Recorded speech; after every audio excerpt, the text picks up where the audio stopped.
their offers and will likely start at the end of May. So we're looking forward to that. And then we also still want to dedicate a roadside management summer intern to help with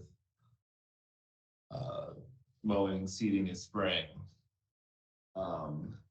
We met with, on Friday, I met with Bruins to negotiate rock hauling operations.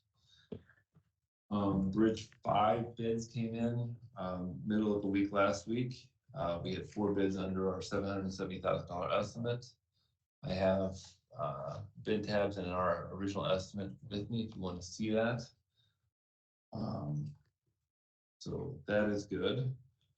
And then the road vacation and bridge demolition coordinated with the landowner. There's general agreement has been reached with the landowner on the issue. We have some legal and surveying jargon that has to be worked out. We had pushed for, I think, May 6th for our discussion.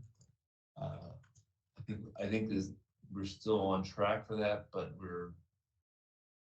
there is a little bit of legal work that has to be ironed out on that.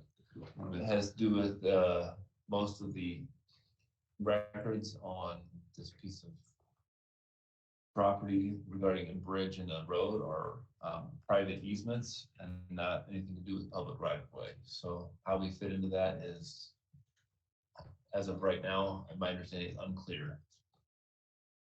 So, any questions? Like go here after the meeting and take a look at the estimates. Yes.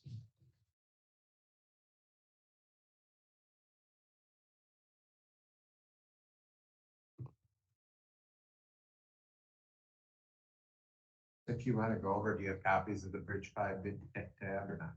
I have not copies, but I have the Bridge 5 results here. Okay. I want to just hand it out. We aren't going to approve it this week if it wasn't on the agenda, but I'll make copies. You know what you're dealing with next week. 4 out of 5 is pretty good.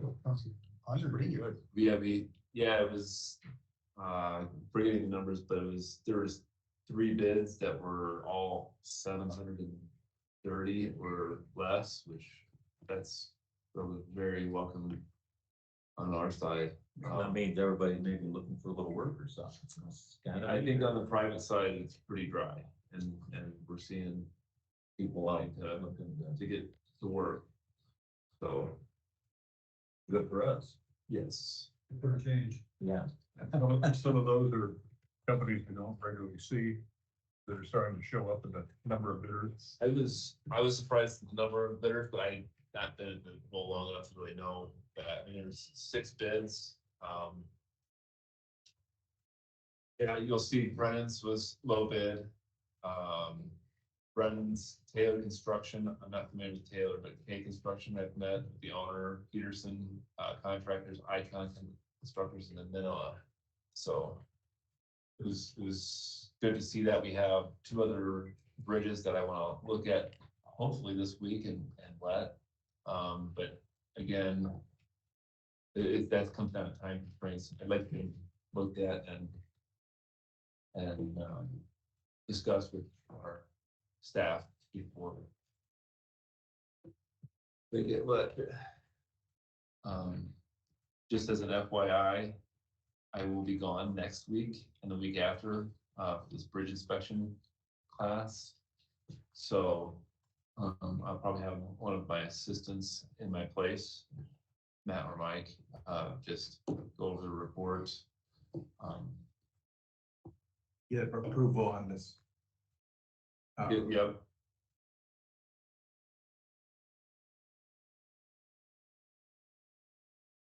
Your feeling to go with those schools bid on this? That is the recommendation as of this at this time. There's no reason that we've discussed that we would not do that. Didn't Brennan do a couple of the last? Yeah. They've probably done the most bridges in our county, Yes. numbers wise. Yes, that is my understanding as well. I remember going by on the bridge they put in there on 210 and clean, swift, good natured crew. Nice to stop by there and see that. I mean, it was good. They like to work a little closer to home too.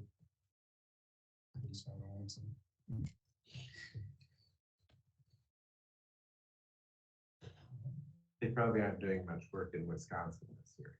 Well, now they can. Okay. Now they can get across again. Yeah, they'll pick it up. Okay. Open Saturday. Saturday Oh, I didn't know that. See, you're ahead of me. It did officially open, it's discussed. Yeah, they're a couple weeks ahead. I don't know if I would want to be one of those concrete trucks driving across there. Little green still?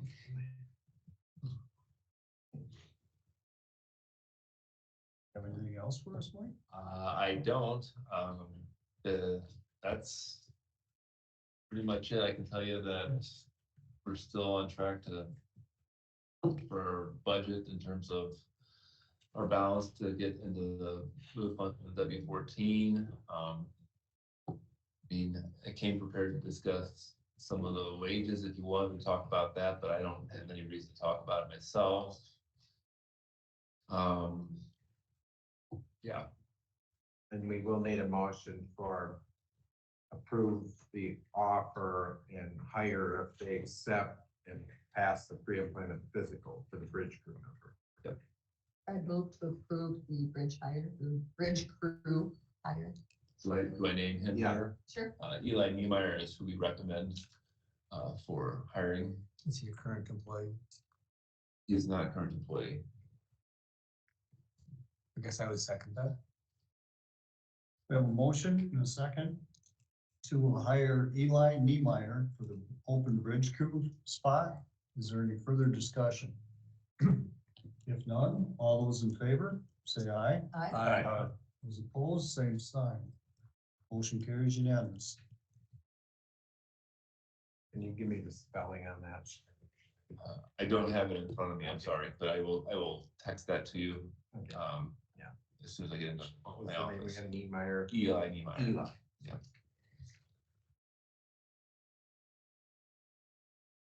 Was he previously holding for construction company?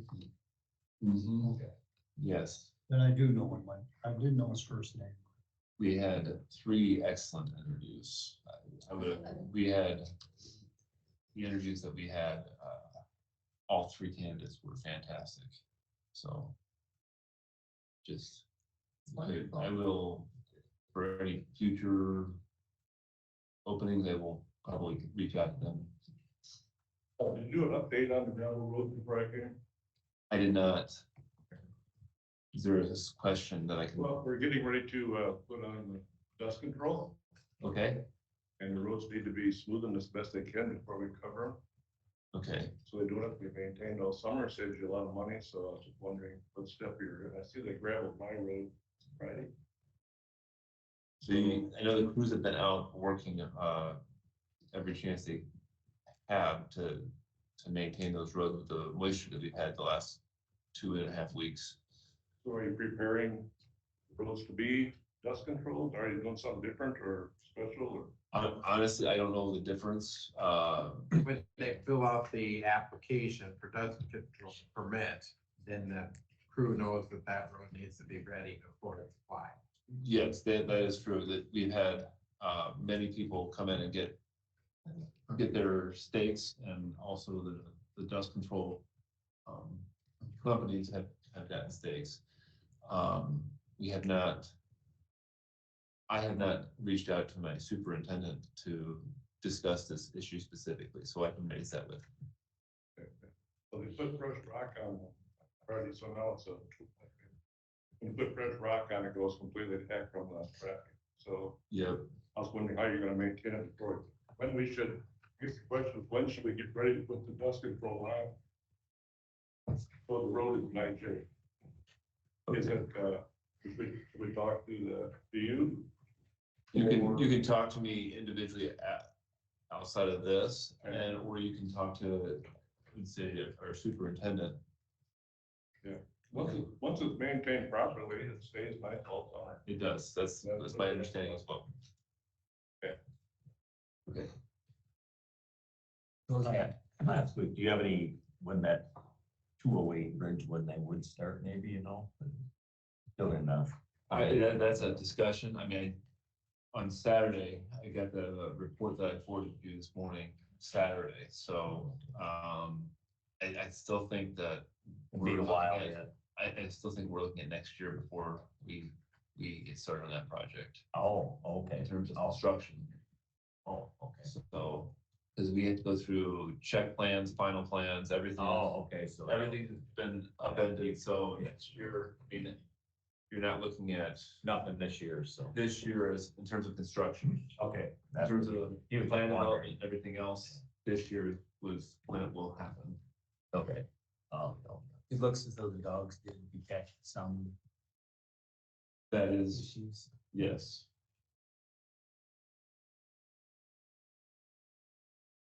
I don't want to get into too much detail on that, because there's things that you can have discussion close on that. Anyone else have anything for Mike? So good to go. All right. And sir, you just want I got you for that. to. I think those have to be in by June 1st, isn't it? May, it was May something. Well, but the control has to be done by June. Yes, that's, it's something like that. Yes. Thank you. Yes. Thanks. Consent agenda? Got the minutes and claims. I move to approve the consent agenda. Second that. A motion and a second to approve the consent agenda. Any further discussion? None, all those in favor, say aye. Aye. Opposed, same sign. Motion carries unanimous. Committee reports. A bit here. I had Northeast Iowa Behavioral Health last week.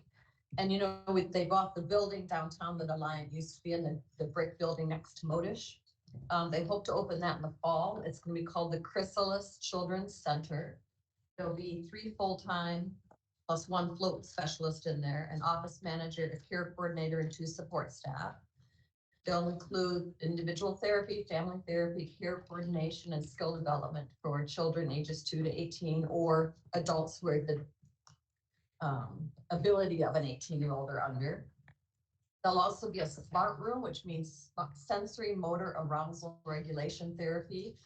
And to have one of those rooms in Northeast Iowa is going to be huge because a lot of families right now drive to Iowa City or Minneapolis for that care. So we're going to have, that'll be a draw for many people from this region and very helpful. I had Iowa RC&D last week, Iowa Rural Conservation and Development. Some of their most recent projects are ones they just completed, the Motor Mill Historic Site down in Clayton County with the Conservation Board there. The Northeast Iowa Bike Guide, it's over 200 miles of paved, granular, soft, and single track bike trails spread across 7 counties of Northeast Iowa. And there's a big map now available through this work that Iowa RC&D did that you can get at visitor centers or through them. On their website, you can order it. It's a really nice map. I've got some in my car too. I forgot to bring them in. Another project they're working on was the Decorah Crater Interpretation and Tourism Promotion. They've now placed a big metal marker that marks the center of the impact crater for Decorah. It's up in the Van Penen Park and you can see it now if you hike there. We went up there yesterday. Did you see it? Good. Yeah, it's up through the pines. Yep. It's pretty neat. And then they'll be doing interpretive signs around the rim of the crater. A lot of people come to Decorah and say, oh yeah, I can see the crater. You can really see the dip here. It's like, no, you can't. It's way underground. What you see is the bluffs created by the rivers. That But it's a neat story. medallion is 300 feet above Where the center really is. the actual bottom of the grade. Yeah. And the Northeast Iowa Community Action, located in the Smith Building. I'm meeting there tonight in West Union, actually, for a meeting tonight. They offer a lot of services, including family services. They served $51,000 worth of assistance in just the month of March alone for area residents through heating assistance and food assistance and housing and things like that, weatherization programs. It's a really neat program. They also do the transit, and they had 5,903 total passengers in the month of March. So that's a great asset to our region. all available through Northeast Iowa Community Action. So I've got these reports over on that table if you want to see more of what's in the report. If they had more drivers, they could haul more people. Yeah, they need drivers. They're really short on drivers. We had, one of the subcommittees of Hawk CCD meeting on Thursday, which everything was kind of on track for that. They're having talked about some events they're planning for families. One of them is coming up down at that nature center in Lansing. Pretty good. They'll have live animals. And then judicial meeting was on Friday, and pretty much on track. County Social Services, the bill has now been passed at the state level, and they're looking to see the details on it, but 32 mental health regions will be consolidated into 7 districts now. So they don't have a timetable yet established, but it's been passed and they're gonna work out the details on that, so that'll be good.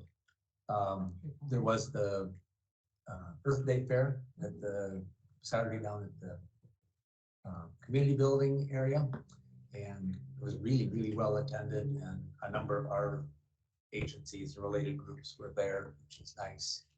It was great to see lots and lots of people attending it. Giving away free trees, if you want. So it's good. I had a revolving loans fund meeting. And this time some of the money went to Miscellaneous County.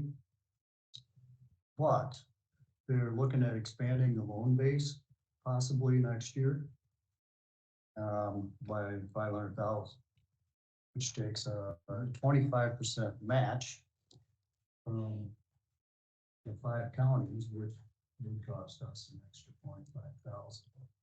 So this is just the first time there was any talk about it, so it's down the road, but it's just something that we better throw out there so everybody is a little inkling on. What does that, who can get that money? There's businesses, upcoming businesses that are already in business. So it's like economic development. Yeah, basically.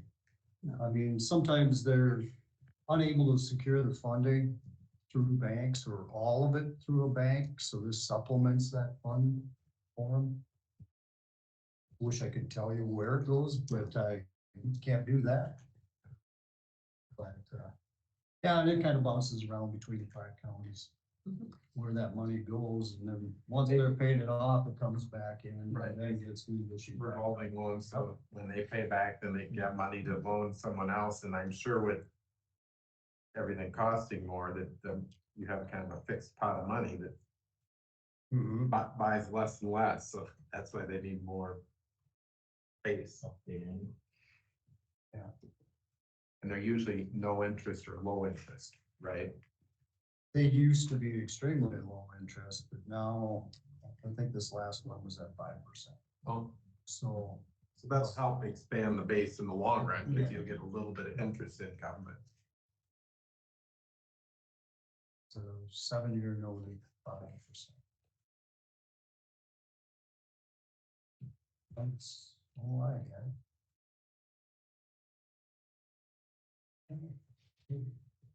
I had the Dr. Locke thing. I didn't know if you wanted to do anything, or and Shirley had bound emailed back that she would work on something. I don't know if you want to have a second person to.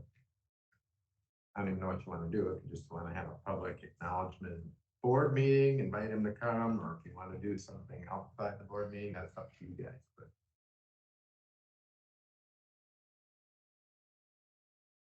Public acknowledgement. 25 years is pretty impressive. We're talking about Dr. Locke, who's been the medical examiner for our area for many, many years, and to thank him for that service, so. and he recently got another award, so to kind of acknowledge that award and thank him for his service. If you want to work on that, and It's approved by Yep, everybody. that would be great. Be great. Just have them come to a meeting or something. have come to meeting, and whether it's like a proclamation paper, something thanking him, or a plaque or whatever, you can let me know if you need us to take something or whatever. Saw that Farm Bureau spokesman we got last week from the Farm Bureau handout, a really nice article on the Lake Meyer. And really thanking the farmers for their commitment and participation in that, and all the different agencies involved. And it is really a great success story for here, especially in Northeast Iowa. Now that you mentioned him, there, Fayette County, one of the supervisors reached out to me, was wondering if we may be interested in sharing the transportation. You know, since we have our own vehicle, if they can somehow rent it and Oh, partner with us. Which transportation? Medical, go back to the exam. Yeah, I think it was our last, I think that was a discussion in our last 6 county road meeting. And I don't think they were the first one that's asked, yes, no. so I don't know how much you want to expand it, and if, what happens if they rent it and go and then you need it, and who, how you prioritize that. I don't know.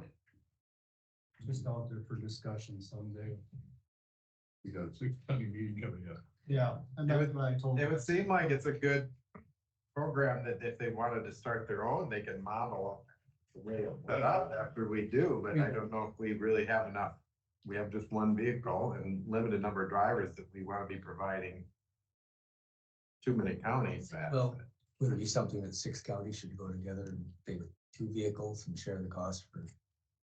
That'd probably be better than just trying to share one. I mean, I think Picking which county gets it and which one doesn't, it gets. a vehicle only lasts so long, I Yeah. mean, whether it's used or not, and it'd be better if we were using vehicles on a more regular basis and everyone could share the costs of the equipment. I think it's something we talked about at the meeting, that we could all probably benefit from.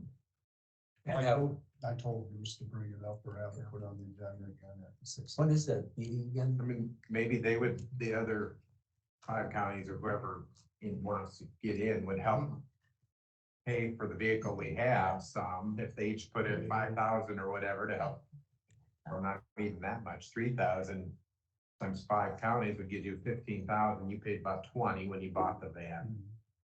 And then go ahead and get a second one that's split evenly, and then. You better just figure out what our total cost per run is. And charge them so much.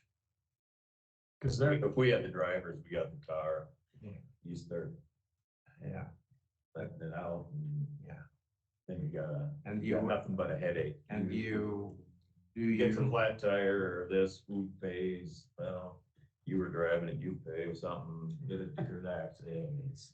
I could see where it could be a headache, and it might be more than what, I mean, Dr. Locke has to coordinate those drivers, so he, Yeah. if he's got a body that has to go at 2 o'clock in the morning on the weekend, he's calling his drivers, trying to find someone, he isn't gonna wanna do that for Every county. every county, so then do you have to pay someone to help administer this multi-county thing, or how are you gonna do it?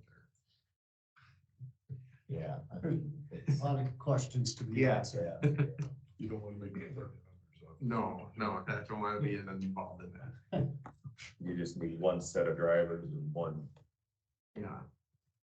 county manager. So maybe something that we're not even interested in looking at, but I would hate to make it more of a hassle for the medical examiner, but as long as it's Dr. Locke or whoever the next one is, that all of a sudden they're trying to coordinate for other counties, and it gets to be more of a hassle, but it's work too, so I don't know exactly the best way to but approach it it. might be best for them just to said, go their own, just like what we did. Because their costs are really getting kind of crazy. Yeah, Giving me the numbers and I was like, wow. oh yeah, we've calculated when we bought it, that within 4 years, we'd have the vehicle, we'd be ahead just in the costs that way, and that was before any increases Yeah. in costs since then. And that vehicle, like you said, doesn't go, I mean, it doesn't go that frequently, that it should last 4 years pretty easy, so we'll be coming out ahead eventually. I think he said their last cremation was $3,200.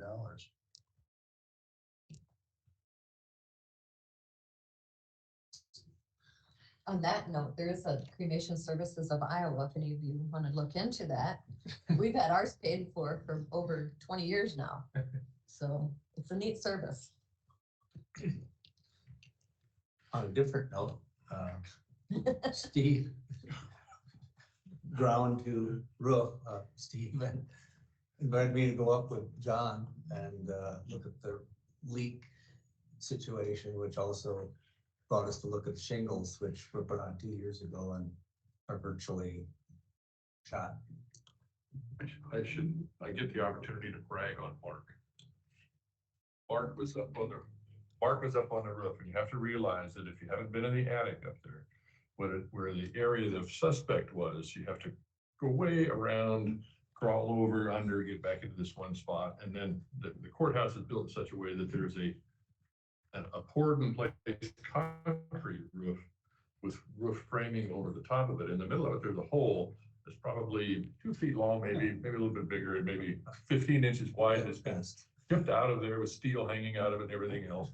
And Mark followed me up in there with his flashlight and crawled back around that whole space up there, looking for leaks and for water traces and everything, and he never missed a lick. Did you find it? No, unfortunately. Well, is that unfortunate? Outside, they may have found something, but more disturbing is the condition of the shingles. That's disturbing because we've spent extra to get like the 50-year, Well, expensive shingles type deal. they have a lifetime warranty. I did look that up. They're all cracked. And it's, I would suspect it's cracked from the last overlap is on all of them. But it's characteristic on all 4 sides, Yeah. top to bottom. So Even he's the- gonna move forward. The with dorm, this. everything else. So somebody needs to pursue. Yeah, Well, there's supposed to be a pull test by the manufacturer, the architect. Bethany is working on with that, so there's things in the mix. There is, I think I might have mentioned this, a bid to remove the termination strips on the top of the parapet walls where the EDPM material comes up over and laps on the top and it's glued down and fastened. And that's a $13,600 bill that I really am not behind. I don't believe that that's the root of our problem, where we seem to have some water issues because of thermography that we did that shows that there's areas all the way around the courthouse that have that. I just don't think that that is the issue. I think we'd have money better spent if we arranged to have the thermography redone and compared to see if we did that before we proceeded with anything further on that other, because I don't believe it's a failure of the system between the cargo material and the termination strips and caulking. So I'm not in favor of it personally. I proposed a dozen cans of Flex Seal. I would be glad to apply. Well, I mean, really, it is, it's like the strip comes out and there's, some irregularity of the stone itself, but there's caulking, there's the barriers underneath, it's all smashed down in there, so. All joking aside, my lord. I was gonna say, it probably could have. There is worked a one, little bit. like what Mark pointed out, one spot of the caulking up there at the top where the wall of the upper tower comes down and intersects with the roof. There's a spot up there where obviously some caulking failure that should be corrected. Another roofer went up there and looked at it earlier I wasn't up there with him, that was since you and I went up, Mark. And the cracks on there, he said that shouldn't be. He said if his suggestion was oftentimes when a roofer is laying an asphalt shingle, because they want to tend to stick together in the package since they were manufactured, they'll take one end of the package and they'll flip it like this to break them loose so that they can handle them easy to install them. But there are some instances where some other roofers will take the front edge of the shingle and, like a deck of cards, fold it. And that's a possibility that could have caused the cracking from the proper installation. And I think the manufacturer is going to have to come look at that, do the pull test, remove shingles. We've been mucking around that for how many years? 2 We years. still can't. I mean, it's the money we keep spending and spending. Somebody's got to be held accountable for their And I actions. just Bethany could probably help us pursue any I mean, it's warranty claim if we. just never ends. It's something, moving over to we did have that ongoing leak over at the Spectrum building near where the masts go through for the electrical service. Met with John and another roofer over there that is the one who did this for us up here and is going to do the one on the old jail. And he went up and looked at it and believes that there's a sealant alongside the trim metal on the edge that needs to be pulled up, cleaned, and put down a new butyl sealant there. And that should repair the issue that we're dealing with. Because it seems to be, it's coming from slightly above, just sealing up the mast was not adequate. So what he's proposing seems to be a good, knowledgeable approach to fixing it. So John is having him go ahead with it. It's a minor repair. It's a few $100s to go ahead and fix it, so. Well, we'll pass 10. Next item on the agenda, we have some miscellaneous. First of all, act on road union request for wage consideration. Everybody's had a week to think about this.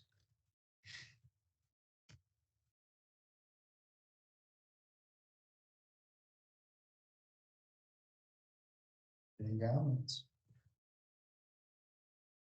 Any miraculous way that we can find additional monies that aren't already totally utilized within our road department's budget? that we got on the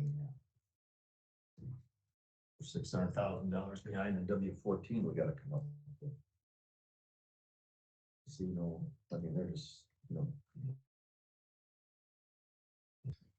Since it's not coming out of, it would have to come out of the budget otherwise, which is not extra money in the budget to do that as. I don't think it Dan, has to come out of secondary road. The sheriff was able to come up with out of his current. We budget. We So- can't pull any more money into secondary roads than we already put by state levy. And we did give them an additional bump last year. Because we appreciate the work they do. I was gonna say, I wish we could give, every employee, whether it be secondary roads or people in the matrix, a significant raise this year. We simply do not have the money in the budget to do that without cutting services. And that's the way it goes right now. It's unfortunate. They're getting raises, not a raise they want. 2.75. 2.75 was the negotiated amount. And then years longevity ago. for some people on top of that. Yeah. It's the best we can do this year.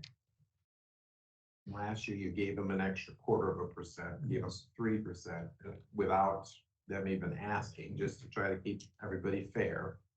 And this year, everyone else is getting 2.75, so. Yeah, I think there's enough room to add 0.25%. I think to be fair to everybody, is we try to, this year, 2.75 seems to be the magic number that everyone's gonna get, so. So do we need a motion to turn down a union request?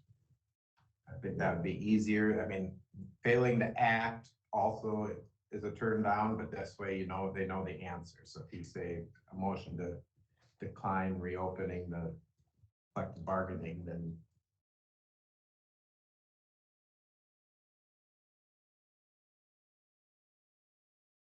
Someone like to take that action? I will. I'll move to decline going into collective bargaining to renegotiate. I'll second that.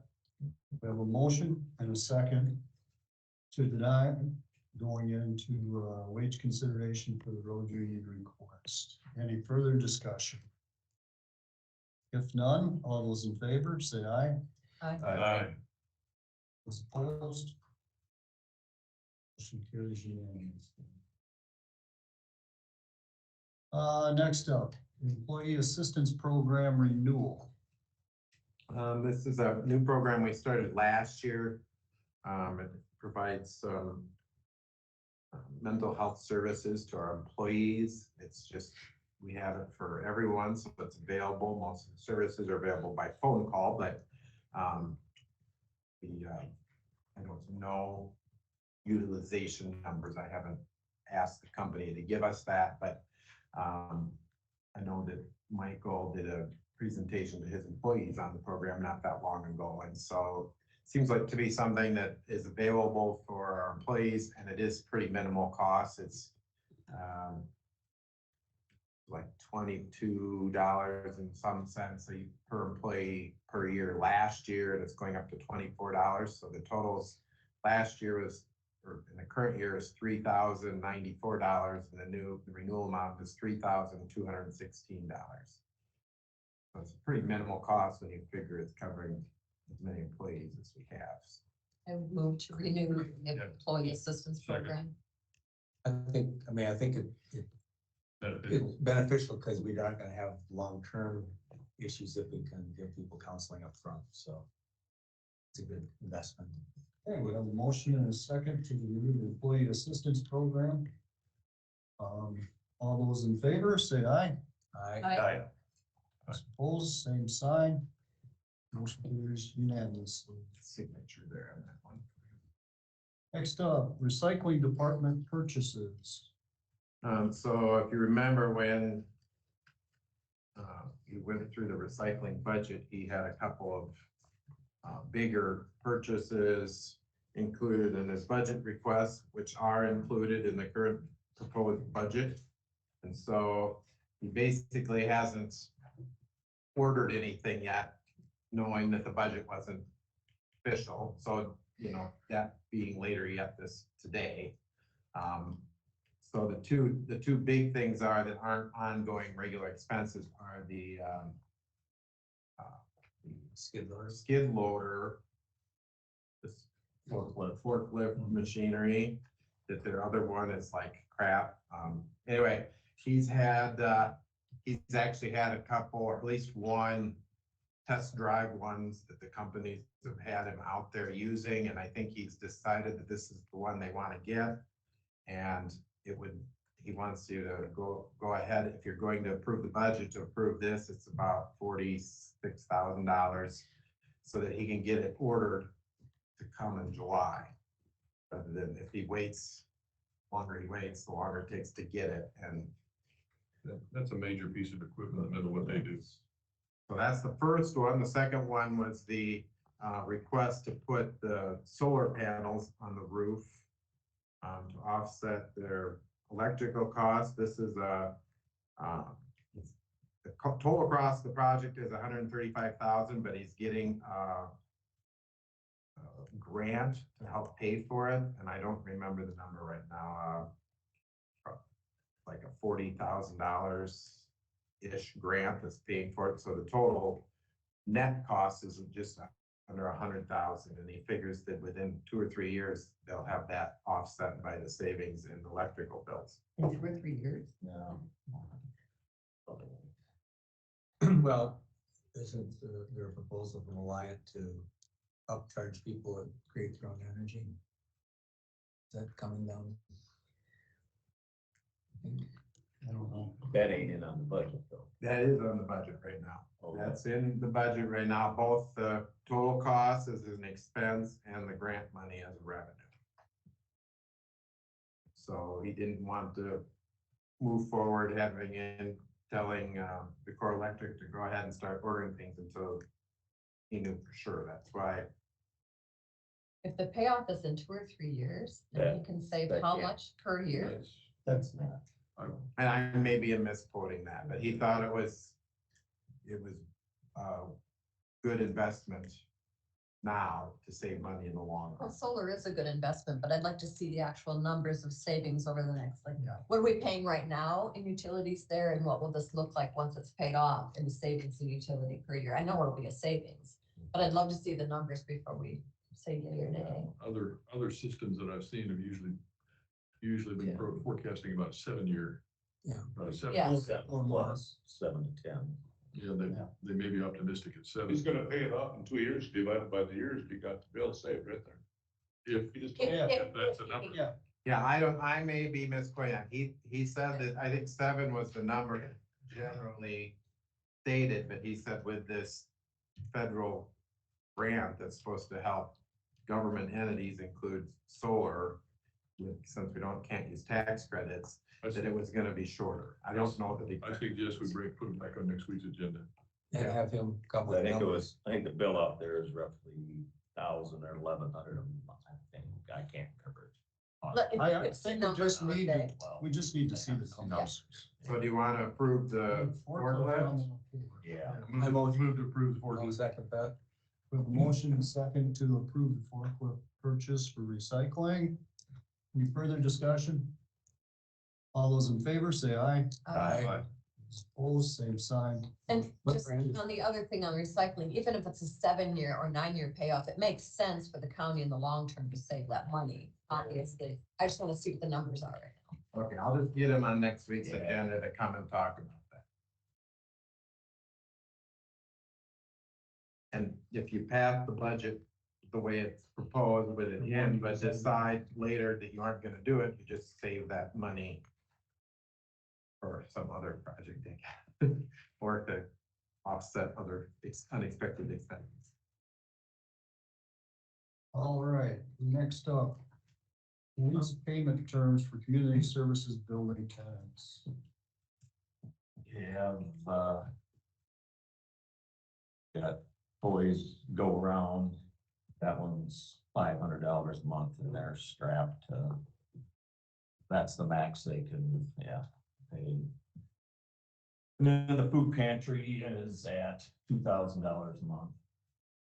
They own the generator, they bought the generator, they pay maintenance on the generator, they keep the maintenance up on that, so. That, and there's that food. Are those the same rents they paid before? Yep, Okay. yep. He said boys go right there, that they're strapped to that 500. Yeah, I mean, I don't think, can we give to them or not? We do. A little some. But we have our budget here, it's included in there. And that must be something that we can change. It's in that budget hearing paperwork, toys go around is, I thought we were getting them. I don't think we do. Okay, I don't they think we do. requested one time, and I, Yeah. I We think can't I give didn't. them money by law, just like we can't give money to Buster High or other nonprofits who aren't providing a service for the county through the 2080. yes, so they aren't anymore. Right. Yeah. So, yeah, so that way around about, we're giving to them. That is- They're doing a real service to the Yeah. people that It's can. one of the only ones in the state in a small community or a town versus a city. Well, I tell you, by just sitting there for that little bit of time during Yeah. that health board meeting, I was shocked. Mhm. At how many people went in and out of there. Yeah. Totally blew me away. The same thing with our senior center down here that we can't give money to because it's its own company, but they're providing a service to elders all over the county, but we can't give any money to them. Agency on aging. For that, we haven't got to that. We ain't got to that one yet. So these here, just gonna be a 1-year renewal. Lease on these here, just make them 1-year renewal. And, I don't know, what else stipulation there on, food pantry, they're a little more lucrative on Yeah. what they can.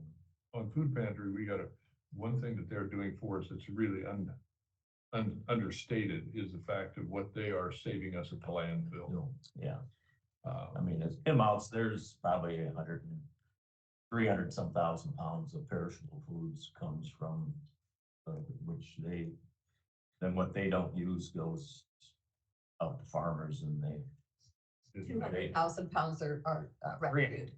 300 and That's what they give out each year. 330 some thousand. But the amount of space that it saves and the extension of the life, there's nothing else in the whole area that even comes close to saving us in the landfill is what they're doing. And so we have to decide, this year just be a 1-year renewable, I told them. And they had a 10-year contract with a $50 a year increase total.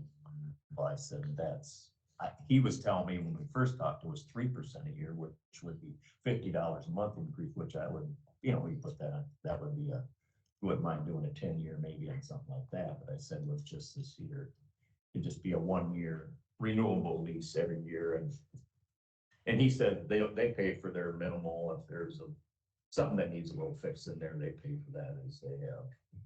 And they would be liable for the generator Cause they need that, they gotta keep it at, they need that, he gets calls if it's. If something goes out, that's Yeah. maintain the Yeah, quality of the. I think we should keep all these leases at 1 year, especially Just a now 1 year. that we're starting out, we don't Yep. know exactly how everything is gonna play out down the road.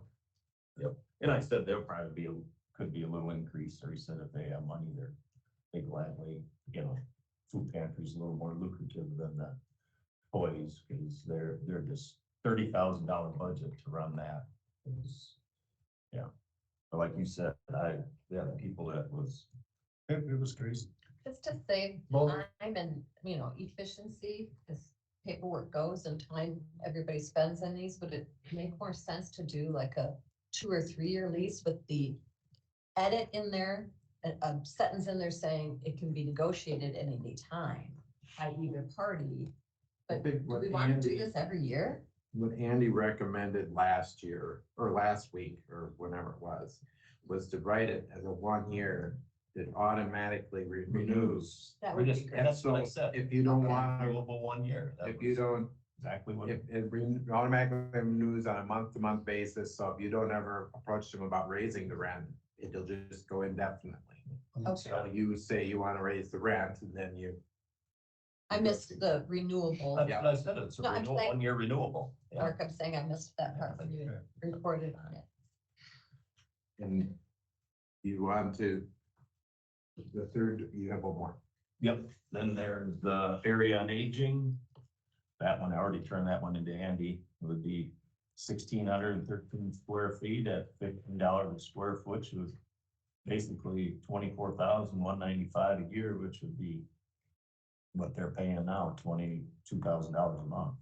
And I mean, they're getting, main uses, 2,200 a month. no, 2,000. Oh, 2,000 a month.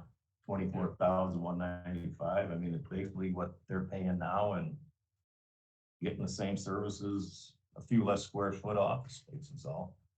Yeah, I think So- that's a fair market lease. And they're getting the same uses of everything. So there ain't nothing any different what they're getting except a few less square feet of office space. And they're also they made us aware that they don't know how long they will be there because they're not sure what's going on with all of the government reorganization and department combinations and so forth. So it's kind of That's all up in the air yet. everything's up in the air. So do you want it to be that exact amount, or do you want Well, it just 2,000 a month? 2,000 a month would be, that's, I'd like to see them stay in our area. And have they agreed to this? well, that's what I'm proposing No, here. I mean, what's the latest communication with them? They won't talk to me. They won't talk. You gotta talk to, go through lawyers. He wants- Their legal department. and They our want a legal lease, they want a lease back to go to their legal department. department. To move it over? So what Mark is proposing is these numbers, you give these to Andy, and Andy will draft leases, and then we'll get them to the 3 entities and see if they sign them, and you already have a pretty good inclination that Toys Go Around Food Pantry are gonna sign theirs at what you propose. We don't know about Create till they go through their. And they do, the food pantry does, they have their meters, they check on there, but they're running roughly from between $800 and $900 a month is their electric bill. Mhm. That's what they did a survey on. They have meters they plug into the, I move that we direct Andy to proceed with these 3 leases under these, what we've discussed, and send them for the review of the 3 parties. with the food pantry could be an a percent or 2, yeah, or just work with them. They said they're easy to work with. So going back to the agency on aging space, that big area that you walk in that room and they have their offices along here. Yeah. Right now, do they have all of that to themselves? They have that. They'll have the same as they did before, where they'll have them offices that they come in their own door, their doors. Yeah, so but it's a private space for them and we're gonna put a hallway that's not full height. Yeah, No, it's didn't not have- private space. they didn't Yeah. have private space before. It was- Spectrum, well- Spectrum walked through there before too. Everybody did. The only thing we're trying to do with this is since the public spectrum and others were coming through there, or in the future, other people who would be using the vacant space that's left, that's the passage corridor to the break room and the staff restrooms that are back there in that corner. So that's, all of that is common, basically a common hallway, but we were keeping it as that 5-foot hallway going through there to allow for that flow. And even that's part of that's how Spectrum gets into that center office. Yeah. Like coming through there to get in that side door. So what were they paying per square foot before? 1,865. I don't know where they come up with that number. I Well, can't figure it out. But Yeah. that's what they were paying. They were paying for 1,865 square feet before. But I mean, what were they paying per square foot though? 1287, or how would they come up with? They must have just had a square foot and it was $2,000 a month, and then you divide that out. Because I don't know how you come up with $12.80. So we're rating there. We called around, 2 different realtors gave us the same number. And That's it's, just what we're going by. and the total is the same. Total's the same. We're not increasing, they're getting more and larger private offices than they have. And they'll all be locked offices too. They got line where they don't now. They're the only ones in the building that do actually. And there will not be any walls before, We all talked about it. one of these lease agreements is signed. Sign, if they don't. Yeah. Been discussed. Yeah. I mean, if they don't want the lease, then we don't have. no- I just think it's probably a good idea to give Andy these numbers, See what they and come out. he can negotiate if there is a change, or, These are- let it come back to us. These are for the proposed draft leases. They aren't official yet. My You'll have motion to, was for Andy to prepare the draft leases and send them to them. What's Spectrum paying? 2,000. They're paying to also. that is that included on this list? Cause No, I ain't got that. I'll have to get that. Yeah. So We're not holding Toys Go Round to a square foot payment, and we're not holding Food Pantry to a square foot payment, and we're not holding Spectrum to a food square foot payment. How do we justify holding? Well, that's what Spectrum was doing. They didn't hold anybody else to a square foot. I'm just asking, how do we justify that to the No, public? same way. And to how- area, and let me finish, and to Area Agency on Aging. That's just, I think that the point isn't that this isn't necessarily a square foot payment. This is a same payment that they were making before. So we're keeping ain't everyone, losing nothing. we're offering everyone to stay there for the same price. price that they were. So that I'm just trying to talk about the language we use and how we're putting this forward and the reasoning behind it. And it makes more sense to say, we're not raising the rent on anybody. No, Everybody's staying at the same rent Rent. for the spaces they have. We said, yeah, that's what we said. Yeah. Throughout all of our discussions. So, Well, we did talk about price per square foot. Well, so that was, the yeah. reason for talking, and one of the reasons that I contacted the local realtor and Mark contacted the local realtor was to get a feel so that the services that we're providing, we're not charging an excessive rate or not charging a significantly below market rate for that type of service. And none of the other tenants of the building are getting the same kind of service with private offices per se. Everything else is an open use. Yeah. Even. Well, Toys Go Round has their own private entrance locked door too. Mhm. That's nothing Yeah, special. but I mean, their whole back end is all wide open to everything Yeah, that they do in the, that you can walk into their space except for where their office is. Everything else is open, yeah.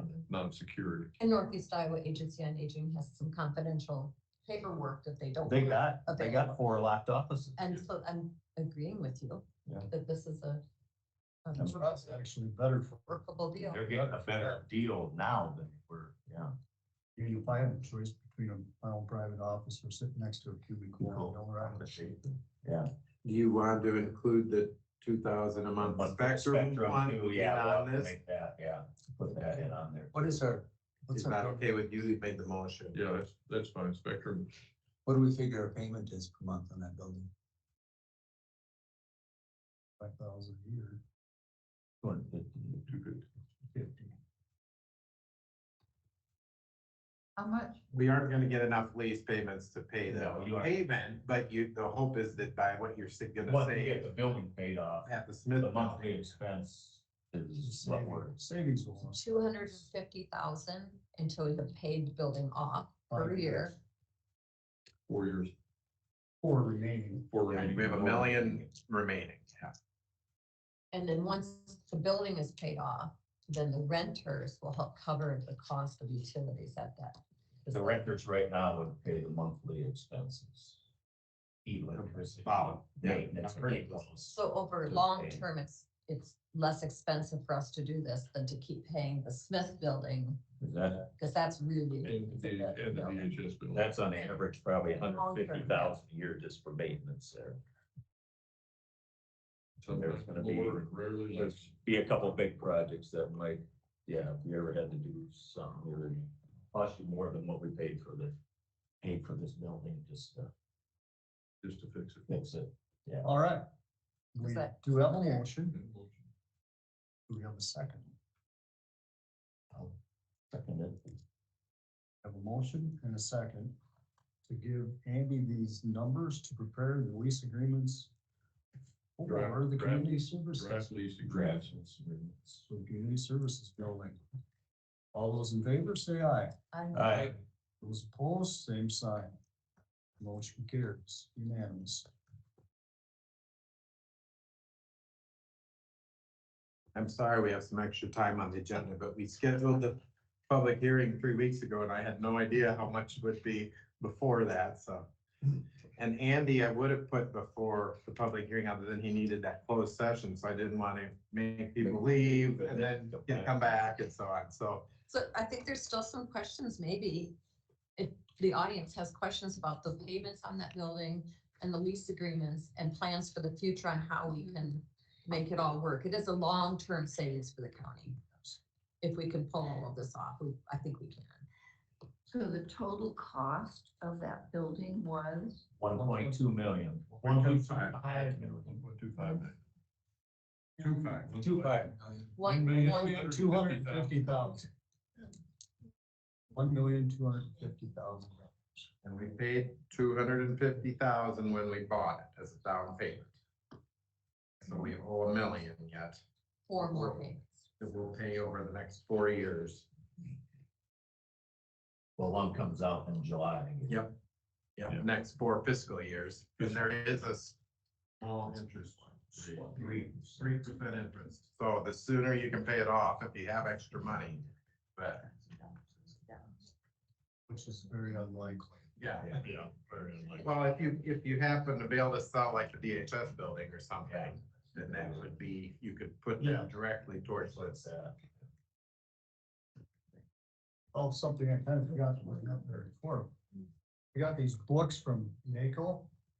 We call them The Marvelous Adventures of County Land. And it's made for kids. So they sent 2 free copies. I don't know what. You pick a library and give them to them.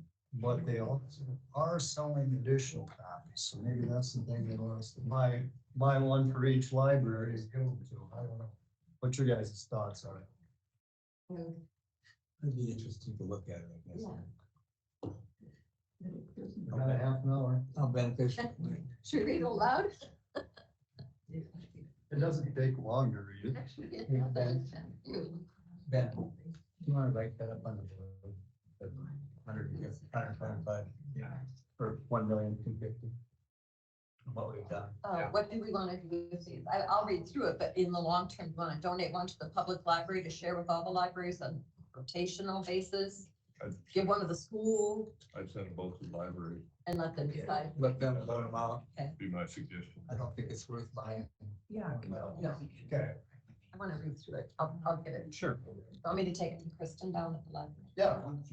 Is that okay with you guys? I'd send a letter too, Yes. just so know where to get more. Yeah, there we go. I'll take care of it this afternoon. Actually, they're kind of interesting. Reading through it. Oh, you can. Package them all at once. Election juice. Yeah. Yeah, that's great. Trying to say we need Week. markers? I guess. You could go to there's 1, 2, 3, 4, 5 different ones here. Oh, that was worthless. Give me all the bad ones, because we keep doing this and we keep leaving the bad ones up there. I'm not sure if we have any good ones. There's a whole bunch. Oh, Give me all the bad. Yeah, that's all of these. Okay, this one works. Yeah, that's a little. It's just put there, that's good, right? it's nice to see that bridge come in at almost 60,000. Yeah. How about the You're bid, what? the upper bid though? Holy cow. Well, that's a typical, oftentimes somebody throws something against the wall, if they get fined, if they don't. I know. That's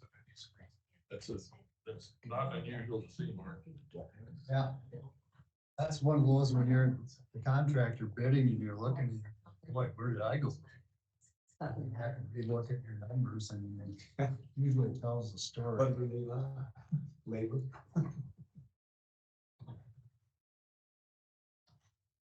We're still in just off by 13,000. Yeah, That's the hard part. especially if you're kind of a local thing to the city.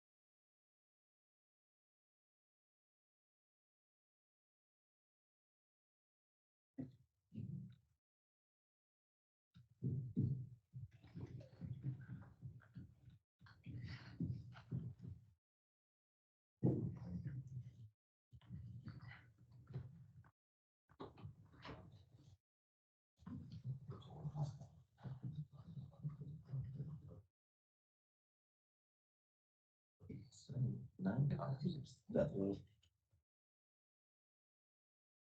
That's what we do.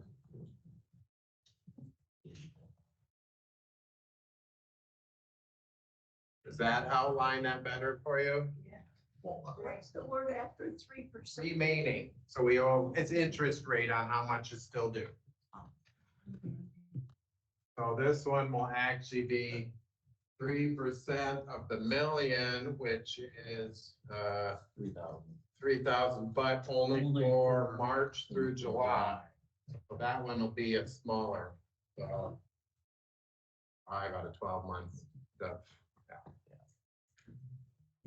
4 out of 12 months, yeah. So it'll be, Just get that. The goal with buying this building would be to potentially move public health out of the Smith building. And then potentially either rent that space out or dispose of the building one way or the other. Yeah, we're the minor tenant in the building.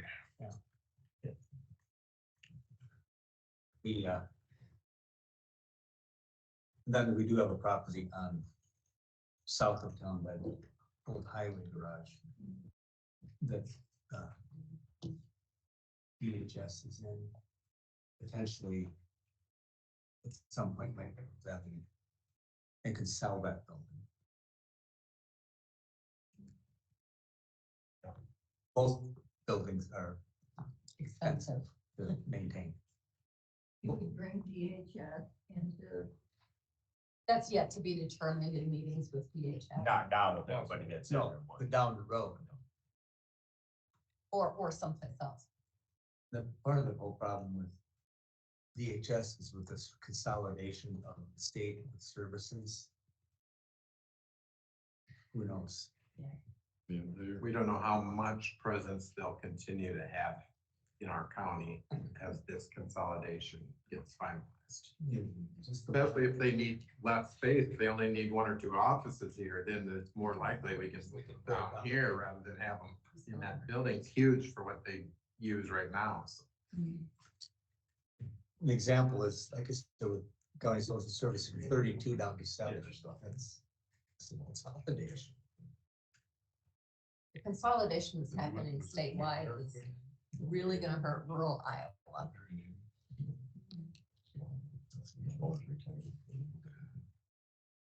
Public health will be pay rent also when we move.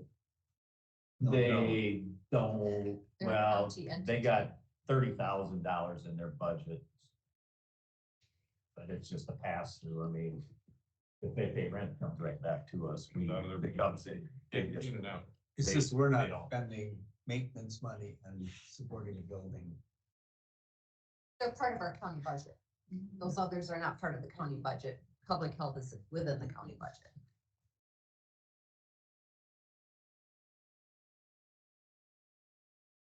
I can smell that marker.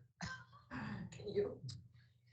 Yes. If you look at what we spend on utilities alone at the Smith building, it's massive. Because that's for the whole building, Yes. not just for public health.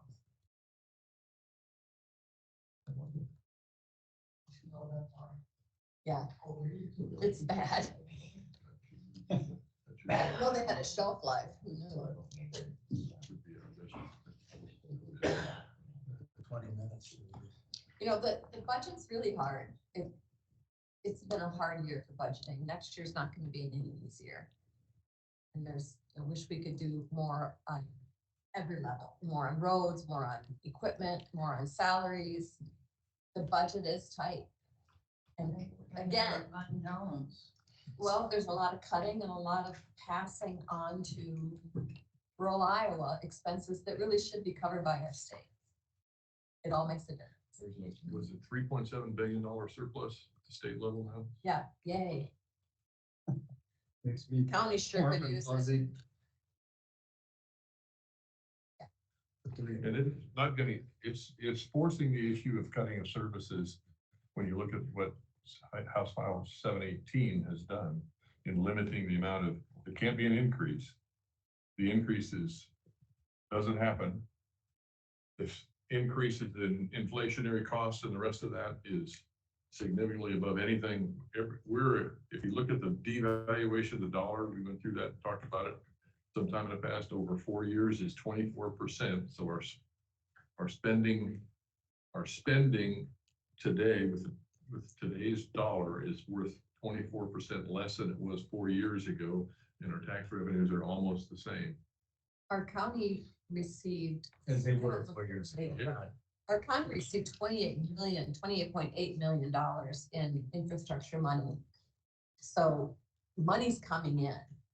Our state received over 13 billion in infrastructure money through the Jobs Reduction Act, the ARPA Act. So money came in. There is money out there, but it's not filtering down to the rural Iowa communities. We're getting cut. How did our representatives vote? Look it up. That's the safest. Not bet. well. Go look up the voting records. You're all gonna have to cut into your own surplus. Yeah, our big surplus in the county. Are you hiding something from us?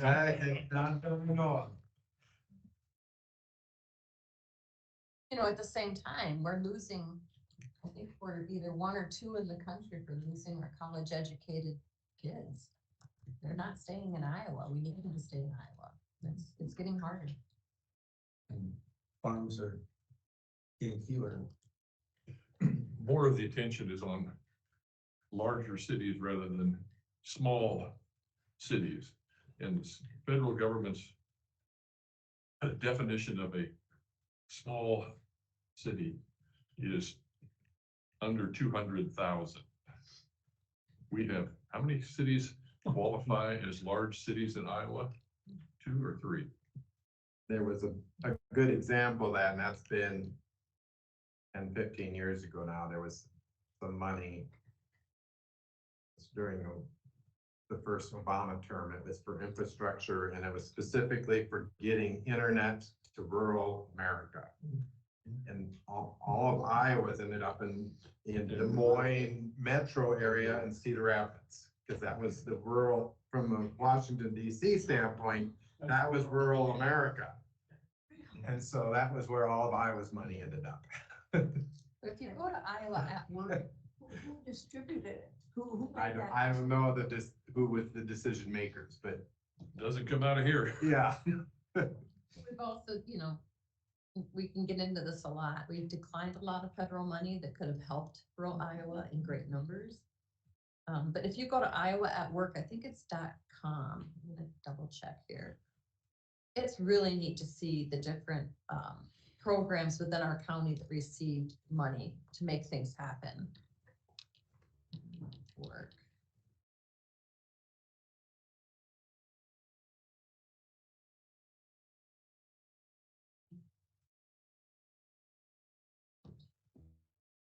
Yeah, iowaatwork.com. And you can look up by county on here, what each county received and what they were for. And then there's a map and you can hit on the different dots on the map that show whether it was pumps at a water treatment facility or a bridge or and educational money, things like that, environmental money. You can see exactly which projects. Northeast Iowa Community College received a bunch, Luther. Within our county, you can see where the dots are and what they were for, the exact figures. It's a lot of money that came in. This is federal money. Federal money. Yeah.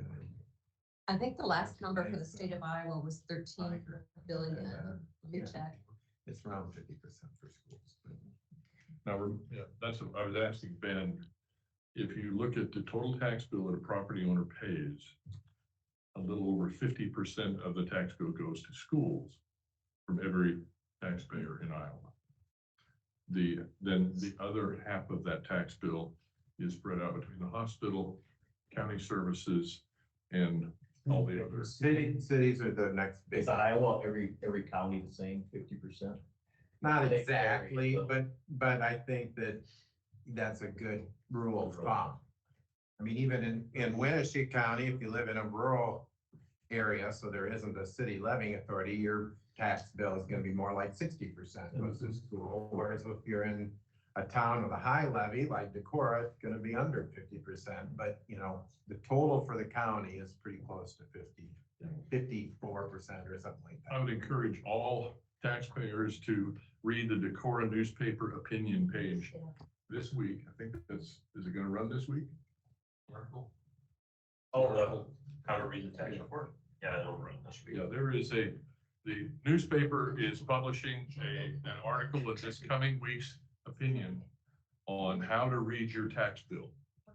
So Zach and the Decorah newspaper have interviewed Ben, interviewed the assessor, and gone through everything on that. So it'll give everything a knowledge base for every taxpayer to understand their tax bill. Yeah, I think there's a lot of people that understand that. They see the bottom line number and they look to us. Well, we still have some time, and just something came to mind about the lock system on the community services building. I know we were gonna discuss that possibly with the fob system or. I think John's recommendation was, and when we finally come up and decide what can happen with public health, that the system that we have on the building now would be best to transfer it. And he had a conversation with our locksmith of moving it from the Smith building to the Spectrum building. That would give us the same fob entry. They do it at that time. Do it at that time. We can have a Smith building. Save us the cost of. Save us the cost of that system significantly.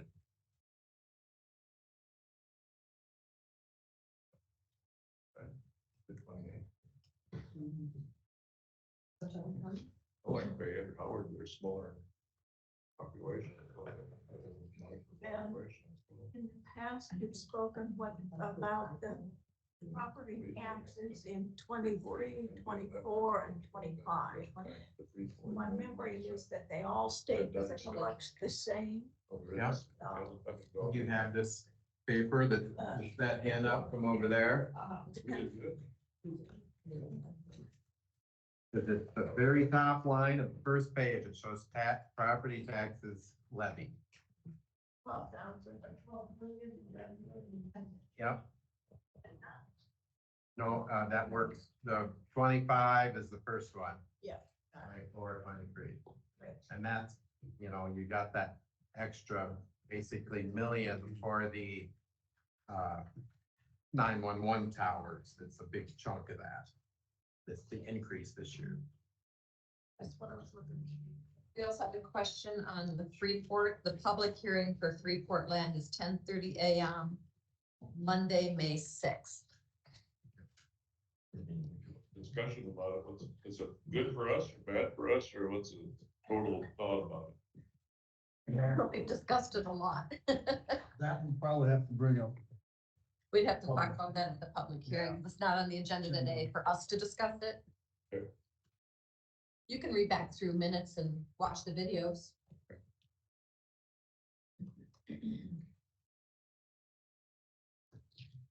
I have do you have Facebook? My Facebook for Base District 3 Supervisor is my official page, and I put all of the videos of all of our meetings up on that page.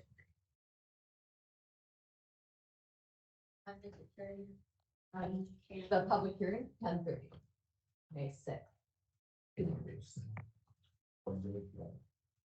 Last time they didn't come in until towards the last couple days.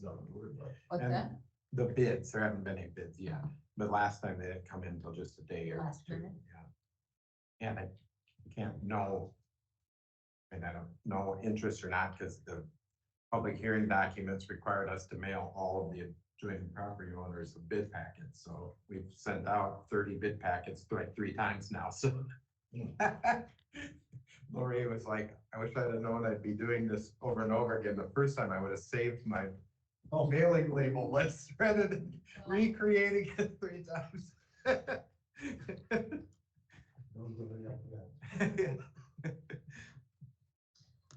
So even though our revenue numbers have increased, our tax rate has basically been flat.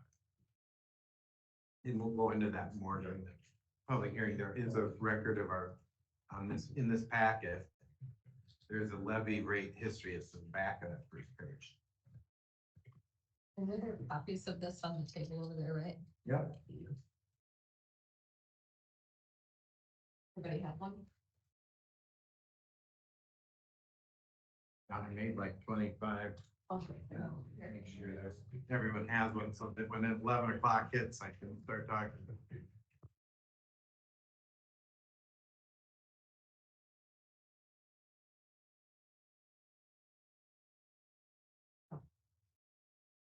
Okay. Yeah. Thank you. Yeah. And moving. These tenants. Like, is there a revised thing, or we're all just gonna talk, somebody talk? Who's gonna make changes? I think what Andy's been coordinating with our HR consultant. We didn't even know what the process was until he said they're almost done with it. So if you have any comments or corrections, other than what Lynn and I have already send them to Andy, because I think before we start getting into it as a group, we want to make sure that all the things the easy edits are done. No. I'm gonna finish mine today. The table of contents drove me crazy. It all has to be. And I mostly pointed out, I mean, I caught some that were typo type edits, but then some things basically I pointed out things that had changed. Yeah.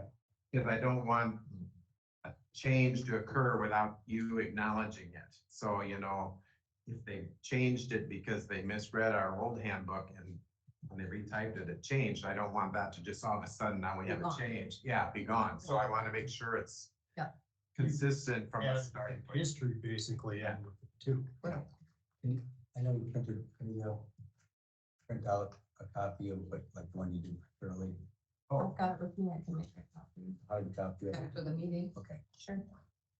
it's a lot easier to try and.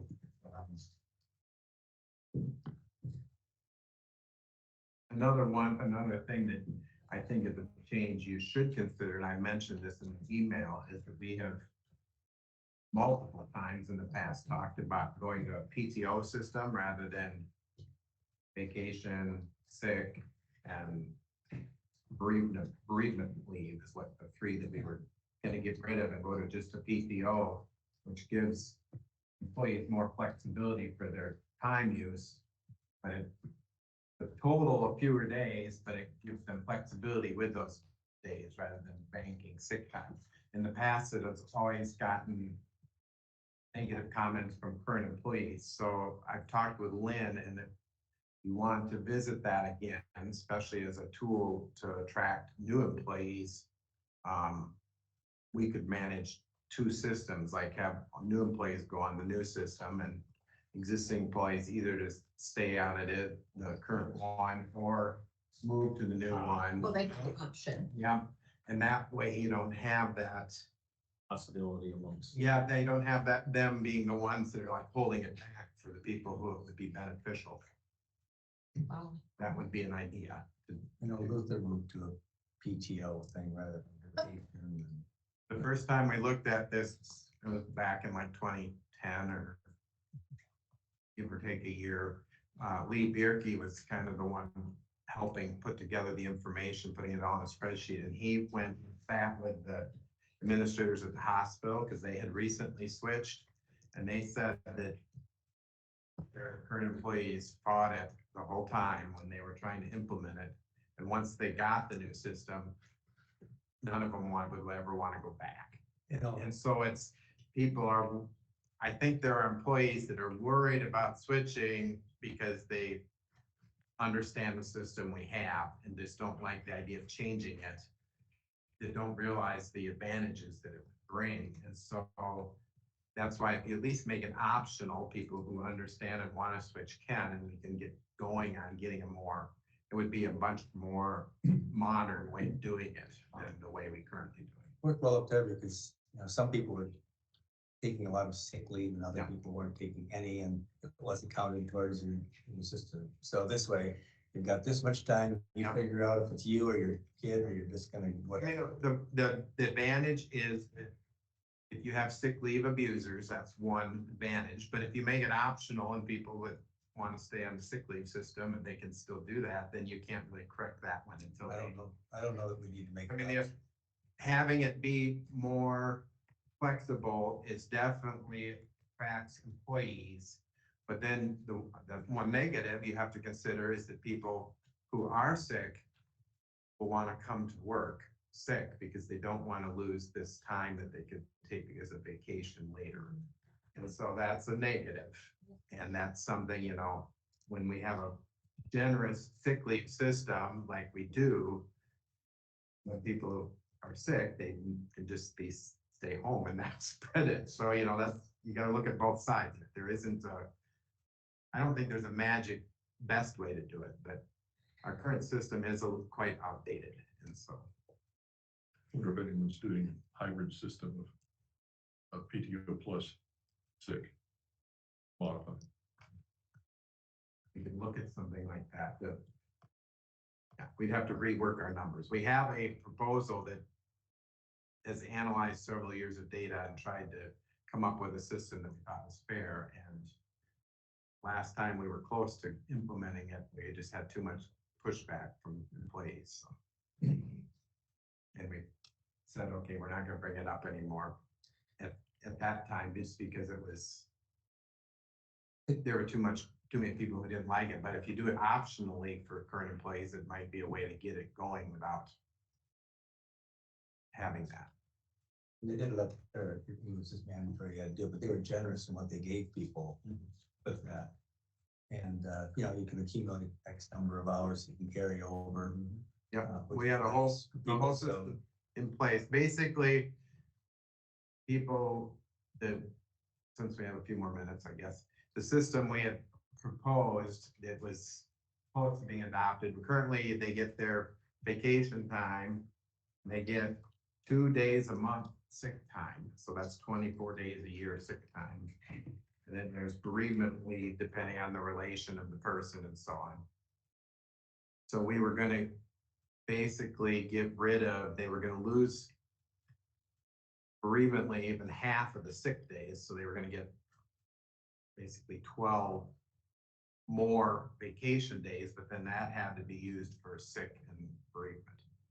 So it was, a new employee would get 3.5 weeks of vacation, and a long-term employee would get, or PTO, and a long-term employee would get 6.5 weeks, or however it works out, but that includes all your sick and bereavement as well as your vacation, which was fairly generous in that, the advantage is that, I'm gonna generalize and stereotype, but younger employees like to have flexibility more than it used to be the thing that, they want to bank that sick time in case they ever get really sick, some years and years in the future, but younger employees tend to not worry about the future as much as how much time can I get now, and that's where you can attract younger employees, and that's a stereotype and a generalization. I know that not all are like that. When they went through it up to Gotten, how do you think, the best of my knowledge, nobody had. Right. They had to go to it, but the nice thing, you could carry over your PTO, a certain number of hours. Yep. To the next We- year. I So think give our people that flexibility. Our proposal was letting, and I don't remember if it was, you could carry over like up to a year and a half worth of your accumulation from year to year. So basically, you only have to take it after 2 years of saving up, You so. could max out at like 300 Yeah. 20 or 60 hours. Yeah. Of carry. Yeah. And ours varied based on how much you were getting, how much your max was. It was a generous package. And our proposal even had a way to deal with the sick leave that people already had banked, where they weren't just gonna lose it, but we're gonna create this separate sick leave bank for the current employees and rules of when you could and would use that, so. All right, it's 11 o'clock. Next on the agenda, public hearing, you're in 25, Motion to open the public hearing. we have a motion and a second to open the public hearing. All those in favor, say aye. Aye. Public hearing is now open. Anyone with any questions about the budget? Anyone online with any questions about the budget? You want me to do some talking? Sure. I mean, I don't have to. but- Well, Okay, yeah. so I have these handouts. I'll just start by saying this handout here, so it's the stapled one. This page here is the one-page summary of the budget. That is a very oversimplification of the process. The one we file with the Department of Management is about 15 pages, and that's categorizing our expenses and revenues in similar categories to these. For any of those of you who were here during December and January, and we had the various department heads and looked at the sheets, it's about 200 pages of specific expense and revenue lines when you look at the whole county's budget. So we've taken those 200 pages, got it down to this one. So you're not gonna get detail on this one. But it gives you a good overview. So this first page is the consolidation into one page of the totals. This is what was published in the newspaper, and the levy rates and total spending were actually mailed on those, or the levy rates were mailed on those letters earlier, a month ago or so. The back of the first page shows the history of the levy rates over the last about 10 years.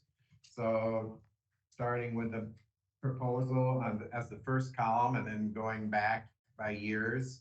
So you can see there is a big jump this year in the general supplemental, but that is mostly to pay for the two biggest things are the three biggest things are the new IT person at emergency management, which we haven't had success in hiring yet, so that one may not come to play. The cost of the 911 towers, the 63 cents of that increase is directly attributable to the cost of the 911 towers. That's a 2 more year commitment. And then there was And that's how much? 900,000. Almost just under a million. And then the property insurance rates went up quite a bit this year, which anybody who's done their own personal insurance knows that that's not just a trend from county, that's everybody is paying 30%. higher rates and getting less coverage, basically, and their property insurance. But, so those are the big factors that are increasing those levy rates. You can see the general fund rate and the rural fund rate are the same as last year. And that's both by design and actually by law now. The county does not have the ability to raise those rates. And depending on our valuation growth each year, we may actually have to lower the rates. That was the reference to the House File 718 earlier, where the state has limited our general fund and rural fund rates. General supplemental is not limited by the law as far as the levy rate, but it has restrictions on what the money can be spent on. So you can't just raise general supplemental to pay for other things. It can only be paid on very specific things. And two of those things happen to be emergency management and property insurance. So that's where our raise went this year. So you can see the next page is the valuation for the current year at the bottom and comparing it to the last few years. And this is, part of the reason we have a really tight budget this year is not only were we restricted on freezing our levy rates the same, we had very little valuation growth. So less than 1% for the countywide, that would be what the general fund, and we actually had a reduction in the rural value. I can attribute this mostly to several of those we talked about last week, those unfunded mandates. So if those hadn't gone into place, I think we would have been similar to the trend of the last few years in that 2.5% to 3% increase in countywide valuation. But because of those, the changes in the tax laws and new credits that were offered, and even existing ones like the veterans credit, where the state took away credit payments and instead made them exemptions to the taxable value, that lowered our taxable value down to this 0.93%.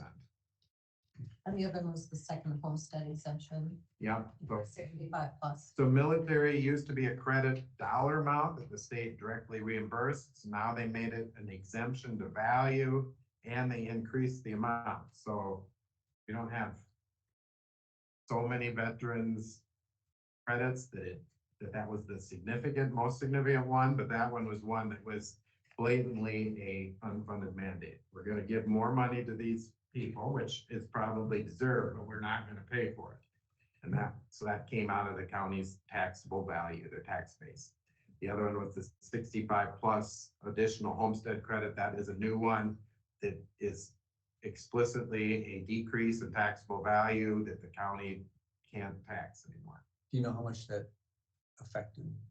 I don't have the exact numbers. It'd be interesting to know what that I was. signed up for it, it was about 200 a year. Yeah, and I know there's a lot of people I don't even realize they could do that. I know next year that amount increases. But it's, there's a lot of people 65 and older that own property, so people add up.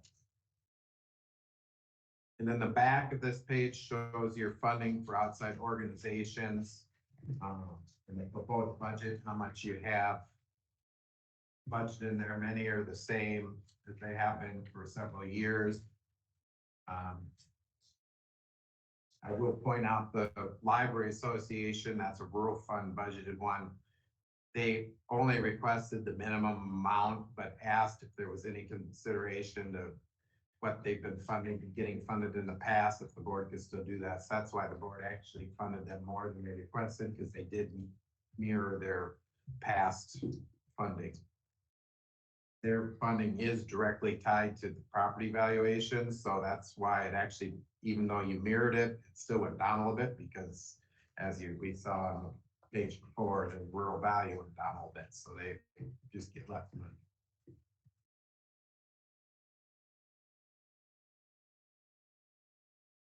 Is there any other questions from anybody?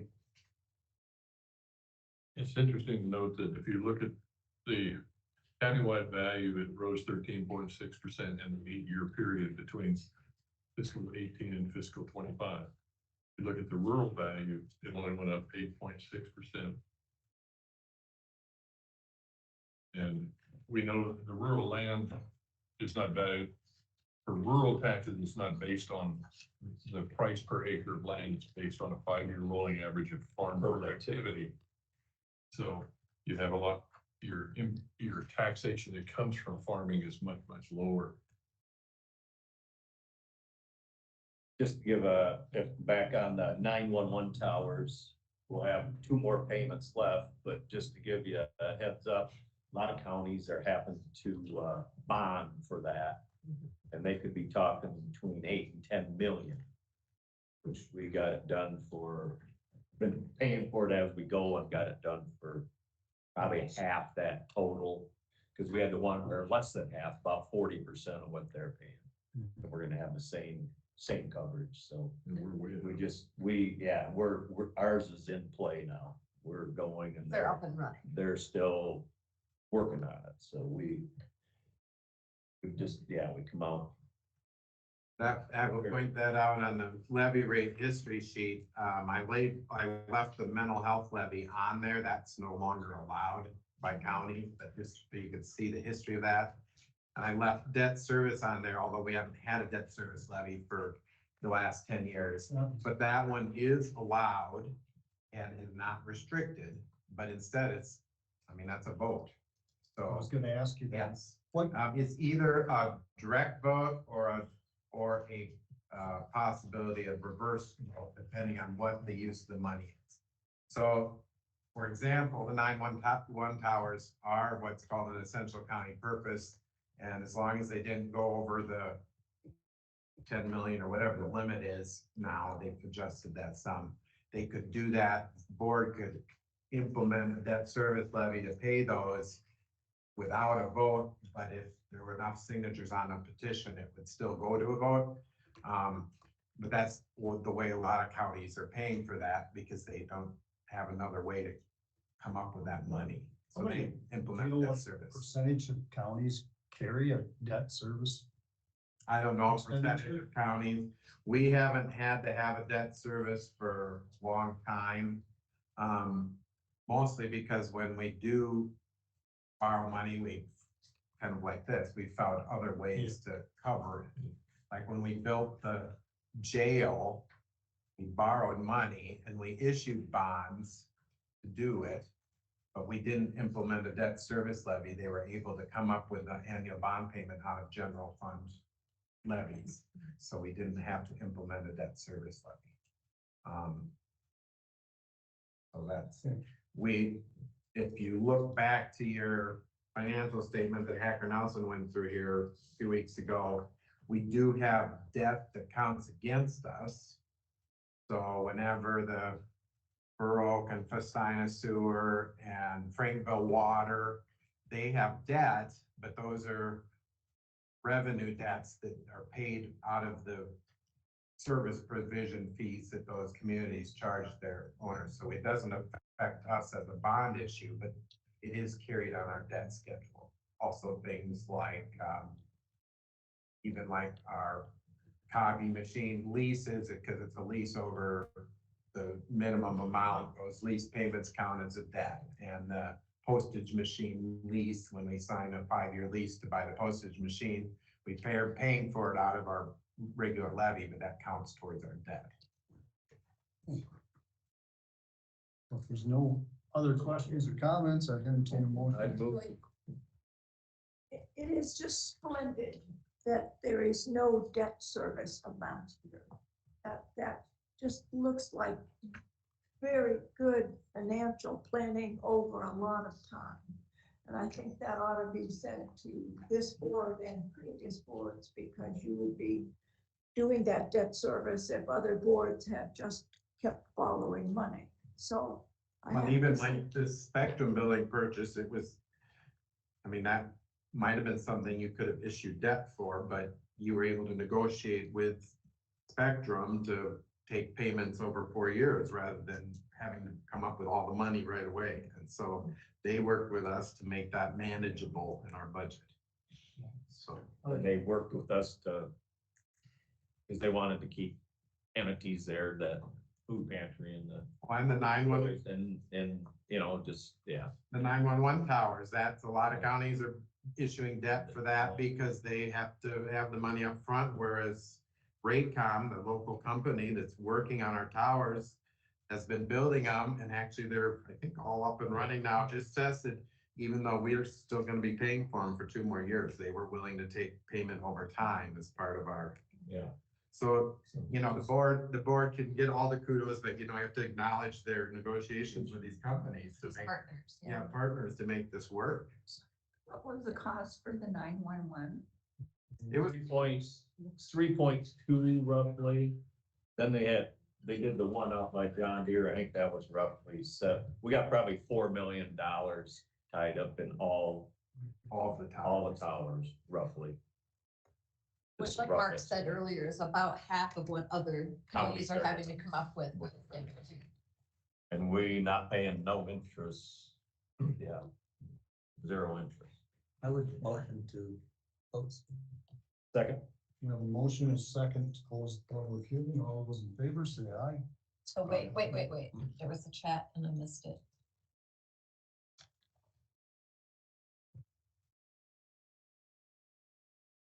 Oh, they're just saying, thanks for asking. I We will, have I no will take comment. that. I will take that back. We have a little debt on the tower up by John Deere, but it's like at it's so minimal interest. We don't want to pay it off because you can't Borrow money. borrow money that way. We do have a small debt on one. I will take that back. All right. Which we said, yeah. On the motion and the second to close the public hearing, all those in favor, say aye. Aye. Those opposed. Public hearing is now closed. The next motion would be to adopt the proposed budget. It is by resolution, I need roll call. Motion to adopt the budget. Second. Either one. We have a motion and a second to adopt the FY 25 budget. Roll call, Mark, Aye. Julie, Aye. Mark, Aye. Steve, Aye. and I also. This is unanimous. Next up, action on compensation board recommendations. For elected officials.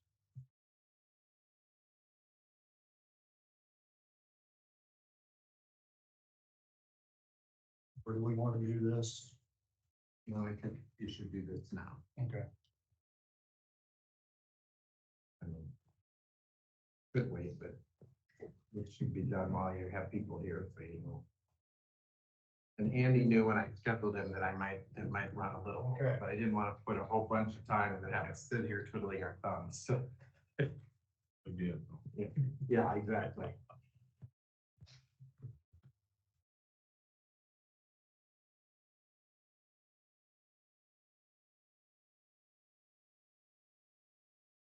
Want any input on this?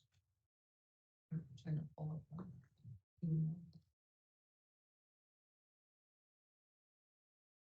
It was 5 and 10, isn't that what we're looking at?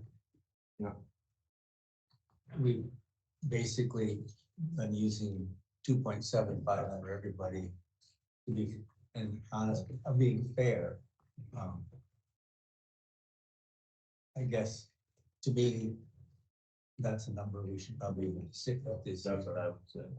We have to reduce it by the same percentage, is that? Yeah. So, yeah, and so I emailed out the information if you want to include the years of service amount included with the 2.75 that the matrix employees would get. I'll specifically say that if you wanted to do straight 2.75, that would be a motion to adopt 55% of the comp board recommendation. If you want to include the years of service portion, which is an extra 1.17%, that's a motion at 78.4 of the comp board recommendation. I have the paperwork prepared all three ways, depend, and 100%, depending on which one you want to do. I think this is just my opinion, of course, that we've said no to the secondary roads because of budget. We are in a tight budget. My recommendation is that we do 55% of the comp board recommendation. Which is, I even agree with you, Shirley. We don't always agree. which is that 2.75, basically, that we're using. Which would be 5.5% for the sheriff, and that's only because of the fact the blue legislation that keeps us there. Unless they want to volunteer like 0% like us. I'm comfortable with the 0%.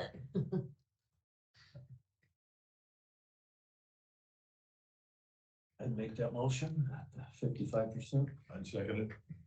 We have a motion and a second to put the compensation board recommendations at 55% of the recommendation. Is there any? Again, with the caveat, I wish we could do more. Yep. I really do. We've got great people working for this county. All right, all those in favor, say aye. Aye. This is a resolution. Resolution. Aye. Mark, Aye. Shirley, Mark, Aye. Steve, Aye. aye also. Motion passes unanimously.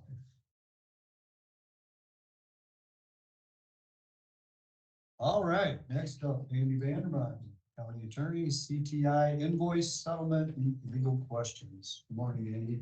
Right. CTI had sent all of you an email last week. They had proposed a discount of $4,100 and change. Asserting that that is their final offer. Leave it up to you if you want to accept it or not. 4,100 off the total. 4138.83 to be exact. Your final payment to them would then be 5379.61. So Basically, Andy had offered, roughly around $19,000 what you're paying for the. Andy had offered half of the current invoice, but that hadn't taken into account the 10% retainage. So they're adding that back in. I guess I'm okay with that. Get it, wash their hands of it, be done, otherwise you keep I'll fighting. say I'm not happy with what we got, but further litigation is not gonna be beneficial to anybody, so. So our total is 19.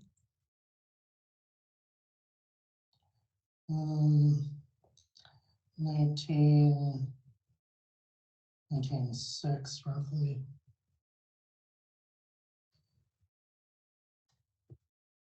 $19,658. Would anyone like to take action? I'd make a motion for that settlement on the pay offer. Second. A motion and second to settle with CTI for the amount of $5,379.61, correct, Andy? Correct. Is there any further discussion? I'm sorry, who moved? Aye, Marvin. Aye. Shirley. All those in favor, say aye. Aye. Those opposed, motion carries unanimous. I will contact CTI, let them know we have it resolved and get a check from them to send out. That would also then put into motion John pursuing the lacrosse group. I mentioned that to him, that it, assuming you approve this settlement, that would be his next step, and I think he's aware of that. So now that this is the fifth one, he's probably already been contacting them, but yes. But he knows that that was the plan. I'm like with you, Mark. I don't feel really comfortable with that number, but we have to work our hand in. So It's not gonna get messy. Yeah. And The standard legal advice is you may not like it, but is it something you can live with because it could be worse. yeah, that's right. A lot worse. Or It's like buying, $300. like buying a piece of equipment, it's kind of a lemon. It's like, well, we bought it. I bought it, Not what we thought it was gonna be. You have anything else for us, Andy? I don't. All right. Next up, we have a closed session plan. Wait, I do have one more thing. Mark, did you have? Yeah, Leases for I me? got them, yeah. Should send those down this week. Thank you for looking those over. Do we need to make a motion to adjourn now? And after the closed session. You motion to go into closed session? Yeah, but let's, I mean, if everyone, Give them a couple yeah, minutes. let's give everyone a chance to leave. There's. Something quick while we're still in this meeting. Yeah. This might be the first meeting in a very long time where every single decision was 5-0. So congratulations to the team today. Ain't done yet. No, it's just gonna say, it's not adjourned yet. Yeah, we can't.